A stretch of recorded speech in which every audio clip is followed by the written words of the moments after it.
बोली, मैं वहां तक नहीं आ सकती। देवेंद्र ने कहा, आनंदी, थोड़ा सा हिम्मत से काम लो, हमारे पास आओ, देखो हम तुम्हें इतनी दूर से लेने आए हैं। आनंदी के चेहरे पर चोटों के निशान थे। उसने फिर से धीरे से ना में गर्दन हिलाई और बोली, हम उठ भी नहीं पा रहे, हम कैसे आएंगे? देवेंद्र की आंखें हल्की सी नम हो गईं। वह बोला, आनंदी, बस एक बार हमारे करीब आ जाओ, बस एक बार। हम तुम्हें यहां से लेने आए हैं, हम तुम्हें यहां से ले जाएंगे और राक्षस तुम्हारा कुछ नहीं बिगाड़ पाएगा। आनंदी बोली, मैं यहां अकेली नहीं हूं और बहुत सारी राजकुमारी हैं। देवेंद्र बोला, तुम फिक्र मत करो, हम सबको मुक्त करा देंगे, लेकिन तुम कोशिश करके हमारे पास तो आओ। आनंदी जैसे तैसे उठने लगी। वह ठीक से उठ भी नहीं पाई थी कि धड़ाम से वहीं गिर पड़ी। देवेंद्र की तो जान ही निकल गई। सम्राट बोला, देवेंद्र, कोई और तरीका नहीं है, वह यहां तक नहीं आ पाएगी, हमें उसके समीप जाना होगा। देवेंद्र बोला, लेकिन यह सलाख है, इन्हें तोड़कर आनंदी के पास कैसे जाएंगे? तभी अखंड ने अपने जूते में से एक छोटा सा चाकू निकाला और बोला, हम सलाखों को इससे काट सकते हैं। देवेंद्र बोला, ऐसे तो बहुत देर हो जाएगी। अखंड ने कहा, इसके अलावा विकल्प भी तो नहीं है। इतना कहकर वह उन सलाखों को काटने लगा। कुछ देर में ही एक सलाख कट गई और ऐसे ही अखंड ने 3-4 सलाखें काट दी, जिससे अंदर जाकर आनंदी को बाहर लेकर आ सकता था। देवेंद्र अंदर चला गया। उसने आनंदी को अपने सीने से लगा लिया। तीनों ही देवेंद्र और आनंदी को देख रहे थे। देवेंद्र की आंखों में पानी आ गया। सम्राट ने धीरे से विराज के कान में कहा, यार, ये देवेंद्र दिल का काफी अच्छा है। देख, अपनी प्रेमिका को बचाने के लिए यहां तक आ गया। सच में बहुत प्रेम करता है अपनी प्रेमिका से। देवेंद्र आनंदी को गले लगाए बैठा हुआ था और तभी उसने महसूस किया जैसे आनंदी बेहोश हो गई। सम्राट, विराज और अखंड भी उस कमरे के भीतर आ गए। उस कमरे में थोड़ा अंधेरा था, हल्की रोशनी थी। अखंड की नजरें आनंदी पर ही टिकी हुई थीं। आनंदी बेहद खूबसूरत राजकुमारी थी, लेकिन इस वक्त बेहोश थी। चेहरे पर चोट के निशान थे। देखकर पता चल रहा था कि या तो किसी जानवर के निशान हैं या फिर किसी ने आनंदी को बहुत मारा है। वहीं देवेंद्र अपने आंसू जैसे तैसे नियंत्रण कर रहा था। सम्राट बोला, देवेंद्र, तुम्हारी प्रेमिका को अगर इस हीरे से छू दें तो क्या वह ठीक नहीं होगी? देवेंद्र ने ना में गर्दन हिलाते हुए कहा, यह मेरी प्रेमिका नहीं है, मेरी बहन है। यह सुनकर सब हैरान थे, लेकिन अखंड के चेहरे पर मुस्कुराहट थी। शायद आनंदी उसे पहली ही नजर में भा गई थी और उसके चेहरे की मुस्कुराहट विराज और सम्राट दोनों ने देख ली।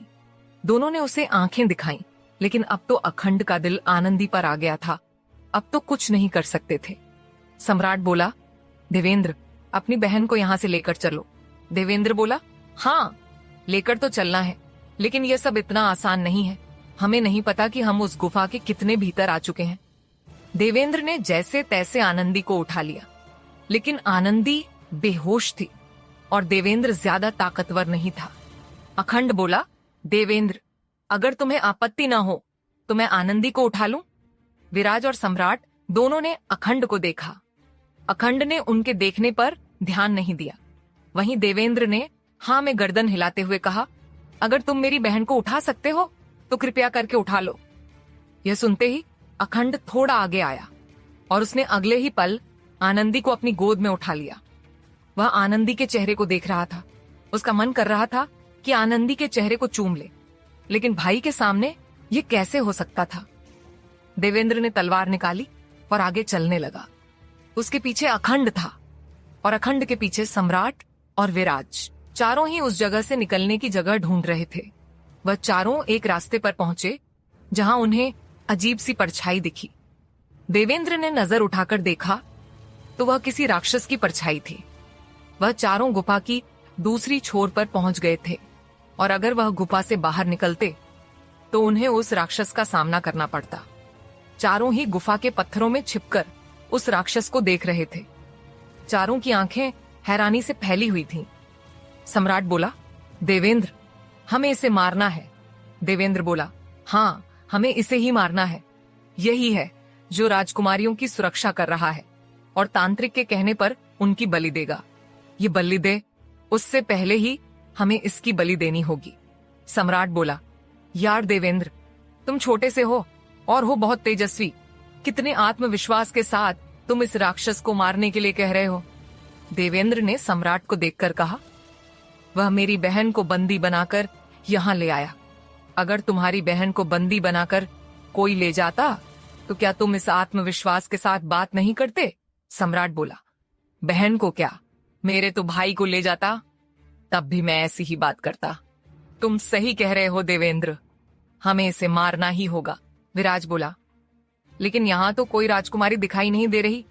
देवेंद्र ने कहा, इस राक्षस को मारेंगे तो ही हमें पता चलेगा राजकुमारी कहाँ है। देवेंद्र बोला, मैं जा रहा हूं उससे लड़ने, तुम तीनों यहीं रहो। सम्राट हैरान था। देवेंद्र निडर होकर ऐसी बातें करता था।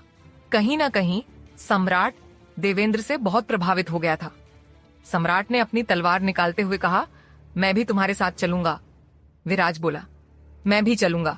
सम्राट ने तलवार विराज के गले पर लगाते हुए कहा, तुम नहीं चलोगे? अगर मुझे कुछ हो गया तो हमारी माता को एक पुत्र का सुख तो मिलना ही चाहिए। अगर मुझे कुछ हो गया तो तुम दोनों आनंदी को लेकर चुपचाप यहां से चले जाओगे। किसी से कोई लड़ाई नहीं करोगे, समझ गए? ज्यादा मस्तिष्क पर दबाव नहीं डालोगे। विराज बोला, अगर आपको कुछ हो गया तो मैं कहीं नहीं जाऊंगा। सम्राट ने तलवार विराज के गले से हटा ली और बोला, विराज, तुम्हें मैं अपने साथ इसलिए लेकर नहीं आया था कि तुम जिद करने लग जाओ। विराज बोला, आप मुझे अपने साथ लेकर नहीं आए थे भैया, मैं खुद आया था। देवेंद्र ने कहा, अगर हम ऐसे ही बहस करते रहे तो पूरा दिन यहीं बीत जाएगा और एक बार रात्रि हो गई, उसके बाद हम चाहकर भी इस माया जाल से बाहर नहीं निकल पाएंगे। हमें यह सब सूर्यास्त होने से पहले ही करना होगा। इतना कहकर देवेंद्र ने अपनी तलवार उठाई और उस हीरे को अपनी कमर पर बंधी थैली पर रखा और सीधा राक्षस के सामने चला गया। राक्षस देवेंद्र से 3 गुना बड़ा था। राक्षस ने हंसते हुए कहा, एक और राजकुमारी। ये सुनकर सम्राट, विराज और अखंड एक दूसरे को देखने लगे। लगता है राक्षस को कम दिखाई देता है। इतना कहकर सम्राट भी तलवार लेकर राक्षस के सामने चला गया। उसने इंतजार नहीं किया, बल्कि राक्षस के पैर पर एक वार कर दिया। राक्षस को फर्क नहीं पड़ा। उसने देवेंद्र को अपनी मुट्ठी में भरने की कोशिश की, लेकिन देवेंद्र ने उसके हाथ पर वार कर दिया। अब राक्षस को थोड़ा सा दर्द हुआ। वह अपनी भारी आवाज में बोला, तुम्हें लगता है कि तुम दोनों छोटे मानुष मुझे हरा सकते हो? सम्राट बोला, ये तो युद्ध पश्चात ही पता चलेगा। ये सुनकर राक्षस हंसने लगा। वह बोला, तुमसे युद्ध करूंगा? तुम इतने छोटे से हो, तुमसे क्या युद्ध करना? तुम्हें तो मैं एक ही वार में चबा जाऊंगा। इतना कहकर उसने सम्राट की तरफ अपना हाथ बढ़ाया तो देवेंद्र ने उसके हाथ पर वार कर दिया। राक्षस ने अपना हाथ पीछे खींच लिया। देवेंद्र ने सम्राट से कहा, हमें वार्तालाप नहीं करनी, हमें इसे ऐसे ही वार करते रहना है जब तक यह गिर न जाए। इतना कहकर देवेंद्र ने राक्षस के हाथ पैर पर वार करना शुरू किया और सम्राट देवेंद्र को देखकर उस पर वार करने लगा और वह दोनों तब तक वार करते रहे जब तक राक्षस जमीन पर धड़ाम से नहीं गिर गया। उसके गिरने के बाद देवेंद्र ने छलांग कर उसके सीने पर वार किया और दूसरे वार में उसकी आंख में तलवार घुसा दी। सम्राट ने भी उसकी बाजू पर वार किया, जिस वजह से उसकी बाजू घायल हो गई। अब राक्षस पूरी तरीके से घायल हो गया था। सम्राट बोला, इसका जीवित रहना ठीक नहीं है, हमें इसे मार देना चाहिए। देवेंद्र बोला, इसे हम नहीं मार पाएंगे, इसकी मृत्यु हमारे हाथ में नहीं है। कहकर वह उसके सीने से उतर गया और विराज अखंड को गुफा से बाहर आने का इशारा किया। दोनों ही गुफा से बाहर आ गए। अगले ही पल वह सब एक रास्ते पर थे जहां शायद उन्हें बाकी की राजकुमारियां मिल सकती थीं। सम्राट देवेंद्र को ही देख रहा था। वह बोला, तुम सच में बहुत शूरवीर हो। देवेंद्र बोला, जब कोई अपना मुसीबत में होता है तो शूरवीरता अपने आप ही आ जाती है। इतना कहकर वह पेड़ों को काटता हुआ आगे गया तो उसने एक तालाब देखा जहां बहुत सारे घोड़े बंधे हुए थे। देवेंद्र बोला, हो न हो राजकुमारियां यही हैं। सम्राट बोला, लेकिन ये घोड़े? ये सब? देवेंद्र बोला, ये उन मनुष्यों के घोड़े हैं जिन्हें तांत्रिक ने वशीकरण करके अपने कब्जे में लिया हुआ है। बाकी तो वह आत्माओं से ही काम करवाता है। हमें इन घोड़ों को मूर्छित करना होगा। इतना कहकर उसने अपनी थैली में से हीरा निकाला और एक घोड़े को छूकर मूर्छित करने लगा। देखते ही देखते वहां जितने भी घोड़े थे सब जमीन पर लेटे हुए थे। सम्राट बोला, घोड़े तो मूर्छित हो गए, लेकिन राजकुमारियां कहाँ होंगी? तभी आसपास जो जंगल था उनमें से कुछ राजकुमारियां बेसुध सी उस तालाब के पास आ रही थी। सम्राट बोला, शायद यही राजकुमारियां हैं। देवेंद्र ने कहा, हाँ, लेकिन इन पर तो वशीकरण है। अगर इनका वशीकरण नहीं तोड़ा तो हम एक भी राजकुमारी को लेकर वापस नहीं जा सकते। अखंड ने आनंदी को एक पेड़ से टेक लगाकर बैठा दिया था और तालाब में से एक पत्ते में पानी भरा और उसे लेकर आनंदी के पास आया। उसने वह पानी आनंदी के मुंह पर छिड़का तो आनंदी थोड़ा होश में आ गई। उसने अखंड को देखा और धीरे से बोली, आप कौन हैं? अखंड ने कहा, मैं अखंड, विजयगढ़ के सेनापति सिकंदर और कलावती का बेटा। आनंदी ने बस हाँ में गर्दन हिलाई। वह अभी ठीक नहीं थी, लेकिन होश आ गया था। अखंड तो आनंदी के पास ही बैठ गया। अब उसे किसी बात की परवाह नहीं थी कि उसके भाई किस स्थिति में हैं। वह तो बस आराम से आनंदी से उसका हालचाल पूछ रहा था। देवेंद्र और सम्राट उन राजकुमारियों को देख रहे थे जो तालाब के किनारे पहुंच चुकी थीं। एक राजकुमारी बिना सोचे समझे सीधा तालाब के अंदर जाने लगी। देवेंद्र जल्दी से उनके पास गया और उसने राजकुमारी का हाथ पकड़कर अपनी तरफ खींचा, लेकिन वह राजकुमारी बेसुध सी देवेंद्र को देख रही थी। देवेंद्र ने हीरा उस राजकुमारी को छुआ दिया और राजकुमारी वहीं बेहोश हो गई। सम्राट बोला, देवेंद्र, ये तुम क्या कर रहे हो? देवेंद्र ने कहा, इन्हें इस तालाब के अंदर नहीं जाना चाहिए। हो न हो बलि से पहले इन्हें स्नान करने के लिए ही तांत्रिक ने इन पर वशीकरण किया है।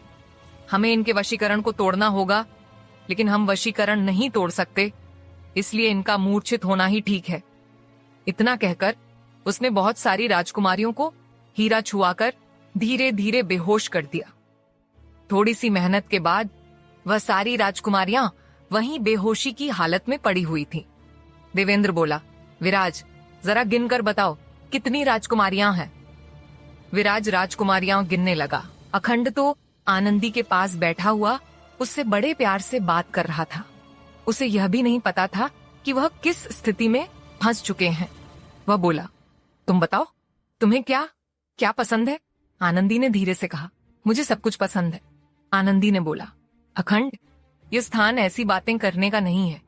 अखंड बोला, तुम फिक्र मत करो, ये है ना मेरा भाई सम्राट, मतलब मेरा भाई नहीं है, मेरा दोस्त है, और वह विराज, वह भी मेरा दोस्त है। ये दोनों सब संभाल लेंगे। तुम इस बात की चिंता बिल्कुल मत करो कि हम कहाँ हैं और कहाँ नहीं। तुम बस ये बताओ, और क्या क्या पसंद है तुम्हें? आनंदी हैरानी से अखंड को देख रही थी। वह थोड़ी होश में थी तो उसने अपना सिर अखंड के बाजू पर रख लिया और आंखें बंद करती हुई बोली, अभी हमें बहुत कमजोरी महसूस हो रही है, हम अभी बात नहीं कर सकते। अखंड बोला, हाँ तो कोई बात नहीं, आप आराम से सो जाइए, मैं हूं ना। जब ये लोग चलने के लिए कहेंगे तब मैं आपको गोद में उठाकर ले चलूंगा। आनंदी ने अपनी आंखें बंद कर दी। न वह सो रही थी न जग रही थी, लेकिन कमजोरी की वजह से बस बैठी हुई थी। वहीं विराज ने सारी राजकुमारियों को गिन लिया। विराज बोला, पूरी 70 राजकुमारियां हैं। देवेंद्र ने कहा, अब हम इन्हें लेकर कैसे जाएंगे? इतनी सारी राजकुमारियों को लेकर जाना तो बहुत मुश्किल है। घोड़े भी मूर्छित हो गए हैं। विराज बोला, हम इन घोड़ों को होश में नहीं ला सकते। देवेंद्र ने कहा, इन्हें होश में कैसे लेकर आ सकते हैं?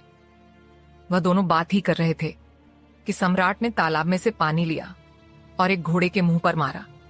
वह घोड़ा एकदम से होश में आ गया, लेकिन अगले ही पल वह जोर जोर से आवाज करने लगा, इधर उधर भागने लगा। देवेंद्र जल्दी से घोड़े के पास आया और उसने घोड़े को हीरे से छुआ दिया और घोड़ा एक बार फिर मूर्छित हो गया।